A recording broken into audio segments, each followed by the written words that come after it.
सोच रहा था जब मैंने ये बिल उठाया कि क्या दिल्ली असेंबली अगर वो न इंक्वायरी कर सकती है और न day to day administration of the capital की बात कर सकती है, तो क्या वो पकौड़े तलेगी या वो तमिलनाडु के विषय में बात करेगी या असेंबली बात करेगी असम के विषयों में? दिल्ली की असेंबली है, राजधानी के बारे में बात नहीं कर सकती। और इसका क्या संबंध है 1, 2 और 18 से? Does it deal with public order? And this is the assembly being truncated. मैं इसमें एक बहुत रोचक आरोप लगाना चाहता हूं जिसके बारे में आप शायद जानते ना हो।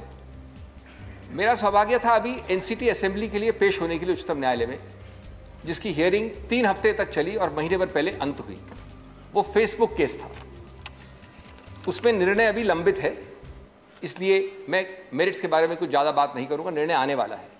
लेकिन मेरा आरोप यह है, वहां पर शांति और समन्वय समिति, पीस एंड हार्मनी समिति है असेंबली की, जो सिर्फ कुछ जांच कर रही थी और फेसबुक के एक अमुक व्यक्ति को बुलाया गया था जांच के लिए। इंक्वायरी वर्ड याद रखिए, असेंबली ने इंक्वायरी में बुलाया था फेसबुक के हेड को, मिस्टर अजीत मोहन को, जिन्होंने आने से मना किया।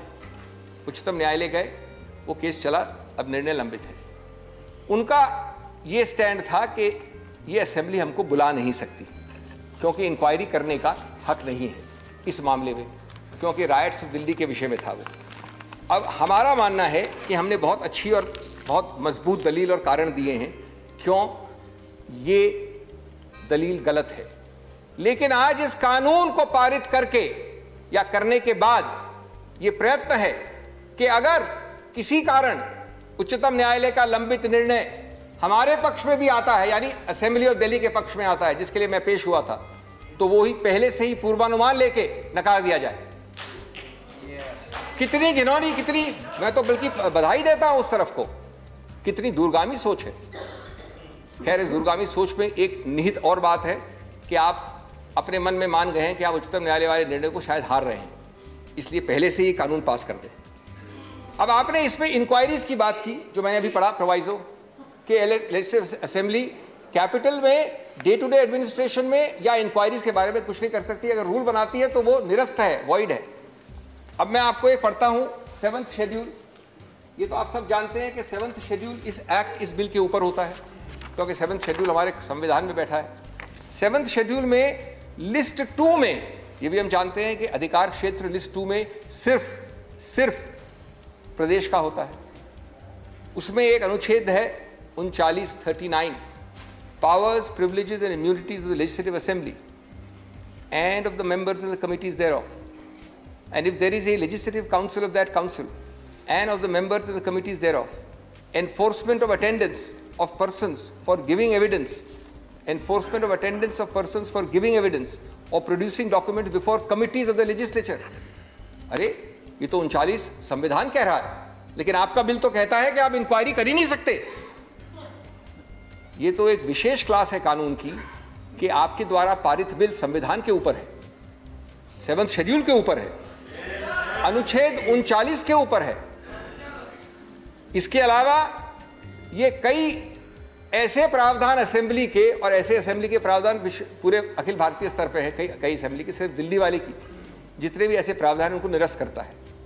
कई प्रावधान है, 172 है, committee shall have power to take evidence on oath and require the attendance of persons for the production of papers and records if considered necessary। अब इसका मैं समझ सकता हूं कि अगर वो इंक्वायरी कर रही है एटॉमिक एनर्जी के बारे में दिल्ली की असेंबली, या गुजरात के बारे में, या इंक्वायरी कर रही है दिल्ली में जमीन आवंटन, जो कि एक एक्सक्लूडेड सब्जेक्ट है 18 के अंतर्गत, लेकिन ये तो इंक्वायरी का जनरल प्रावधान है जिसको आप निरस्त कर रहे हैं। इसका कोई संबंध नहीं है 1, 2 और 18 से। इससे ज्यादा विकृत संवैधानिक उद्देश्य क्या हो सकता है? मेरा दूसरा उदाहरण, जो कि कम से कम संविधान के स्तर पे दिल्ली असेंबली और दिल्ली सरकार को नपुंसक बनाना चाहता है संवैधानिक रूप से। क्लॉज 5 इसी में है, जिसमें उन्होंने कहा है कि एक और प्रोवाइजो डालिए, ये और भी रोचक है, जो कि सेक्शन 44 जो मेन एक्ट है एनसीटी का, उसमें लगाइए। ये एक और proviso, provided that before taking any, mark my words, executive action, any executive action, pursuant to the decision of the Council of Ministers. So the Ministers' Council of Delhi takes a decision, it's an executive decision.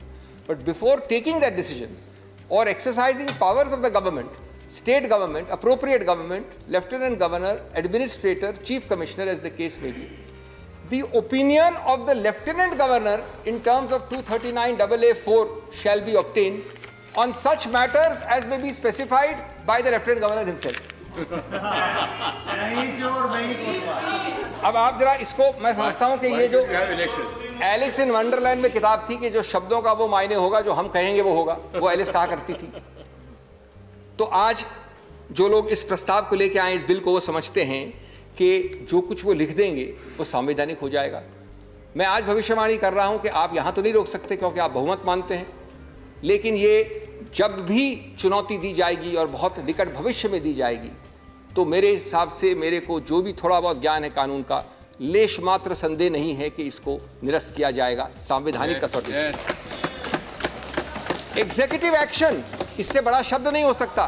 कार्यकारी काम कुछ भी करिए, उससे पहले अनुमति लीजिए जाके।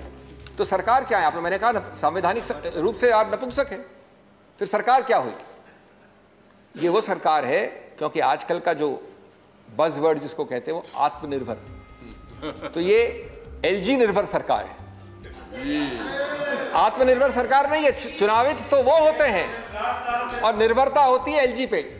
वोट आप डालते हैं उनके लिए और निर्भरता होती है एलजी के ऊपर। और जैसा मैंने पढ़ा अंत में कि किस विषय पे उनकी खुद की ओपिनियन ली जाए, वो भी निर्णित माननीय एलजी ही करेंगे। तीसरा उदाहरण क्लॉज 4 है इसी बिल में, जो 33 को अमेंड करता है, और क्लॉज 4 कहता है, after the words conduct of its business, the words which shall not be inconsistent with the rules of procedure and conduct of business in house of people shall be inserted. सरल भाषा में इसका मतलब है कि अगर असेंबली कोई rule बनाती है तो उसकी कसौटी आप टेस्ट करेंगे संविधान के नहीं आधार पे, संवैधानिक आधार पे नहीं। आप ये देखेंगे कि लोकसभा के जो रूल्स हैं उनसे वो रूल मेल खाता है कि नहीं। अब मैंने तो कभी सुना नहीं ऐसा कि किसकी उपज है, किसने सोचा है, किसने इसको प्रस्तावित किया है। ये आज आपको ये कहा जा रहा है कि अगर दिल्ली की असेंबली, वैसे एक बता दूं मैं आपको कि असेंबली के कई सारे असेंबलियों के रूल्स करीब करीब समान होते हैं। दिल्ली असेंबली के अधिकतर रूल उत्तर प्रदेश असेंबली से लिए गए हैं, लेकिन ये दुर्भाग्य है दिल्ली का कि उसको हर प्रावधान को देखना पड़ेगा लोकसभा रूल से देख के कि भाई मैच करता है कि नहीं। एक चीज और बता दूं आपको कि आपके भी कई रूल्स हैं इस हाउस के जो लोकसभा रूल से मैच नहीं करते, कई रूल्स हैं।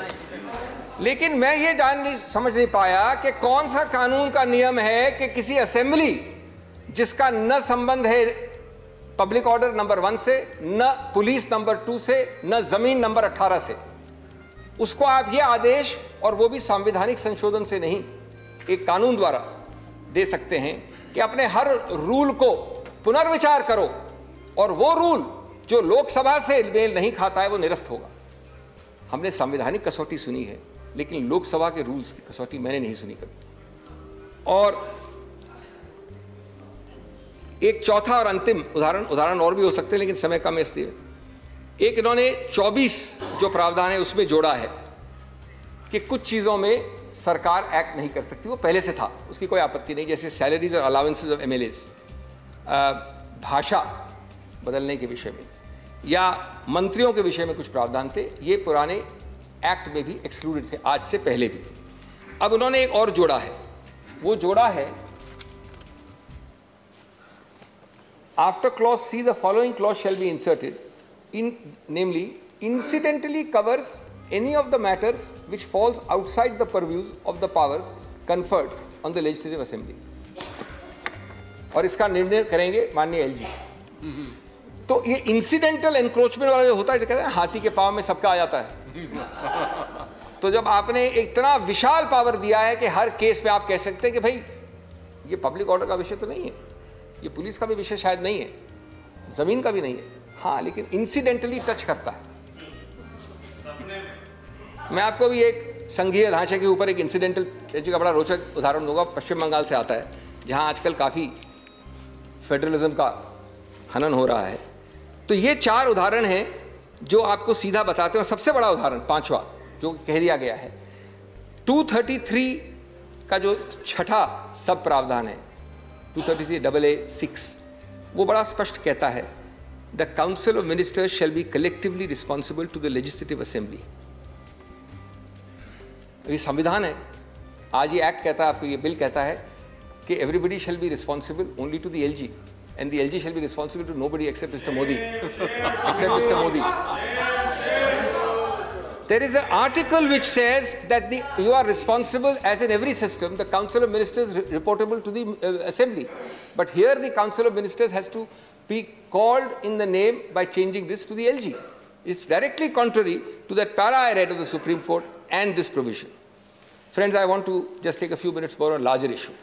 And this larger issue I started with by saying, it is not about this or that, it is about the fundamental basic structure component which is called federalism. If you see our debates and our founding fathers whose wisdom far exceeds the wisdom of all of us put together, they wanted very much India to be a federal country. But the debates show that they desisted, they pulled back because they were concerned with the fissiparous tendencies the country was seeing in the immediate aftermath of partition. So they ultimately ended up making the Indian Constitution almost entirely unitary, heavily unitary with a few federal features. That is why scholars and experts, the most famous at that time was Kenneth Weir of Australia, gave a phrase to it. He said, it's a quasi-federal constitution. Now, the remarkable part about this largely unitary or quasi-federal constitution is that in conception and design and theory, something which was largely unitary, in 70 years of actual operation has experienced a huge amount of accidental, unintended or inadvertent federalism, for which we should be proud. And therefore, it has become now, federalism has become a remarkable vehicle for managing diversities, multiplicities and pluralities, though not quite so drafted. Today, after 70 years of the evolutionary trajectory of creating more and more federalism in practice, called unintended accidental federalism, this government, not here, but in several examples, I give 2 or 3 in a minute, is pulling back, destroying, except in jumlas, phrases like cooperative and competitive federalism are jumla words. The real word is, on operation, coercive federalism. Now, the 6 reasons why in 70 years, and this can be subject of a long debate, I'll take less than 2 minutes, but I must give you the 6 reasons why I believe that we have become more and more federal in actual practice, is 1, linguistic federalism.